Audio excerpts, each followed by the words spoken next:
আওয়ামী লীগ এখন ভারতপন্থী আর জামাত হচ্ছে পাকিস্তানপন্থী। জামাত মৌলবিবাদ, জামাত হচ্ছে রাজাকার। এগুলো এখন কারা বলে? বিএনপির যারা শীর্ষ নেতা তারাও এখন এগুলো বলছে জামাত রাজাকার। কিন্তু আমি একটা বই পড়লাম, সেখানে দেখলাম আমাদের বয়স তো কম, আমরা তো আর ওই 1 সালের নির্বাচন দেখি নাই। তো একটা বই দেখলাম যে 2001 সালের 1 অক্টোবর একটা জাতীয় সংসদ নির্বাচন হয়েছিল। সেই সংসদ নির্বাচন হওয়ার আগে একটা জোট ছিল, 4 দলীয় ঐক্য জোট, যেখানে ছিল বিএনপি, বাংলাদেশ ইসলামী ঐক্য জোট, বাংলাদেশ জামাত ইসলামী এবং জাতীয় পার্টি। এই 4 দলীয় ঐক্য জোটে 2001 সালে 1 অক্টোবর নির্বাচন করে বিপুল ভোটে জয়লাভ করেছিল এই 4 দলীয় ঐক্য জোট। সেখানে কিন্তু বিএনপি সরকার গঠন করেছিল।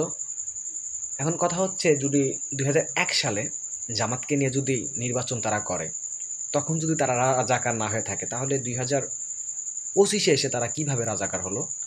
এটা হচ্ছে সাধারণ জনগণের কাছে আমার প্রশ্ন, এবং বিএনপির ভাইদের কাছে ওই প্রশ্নটা আমার রয়ে গেল। সবাই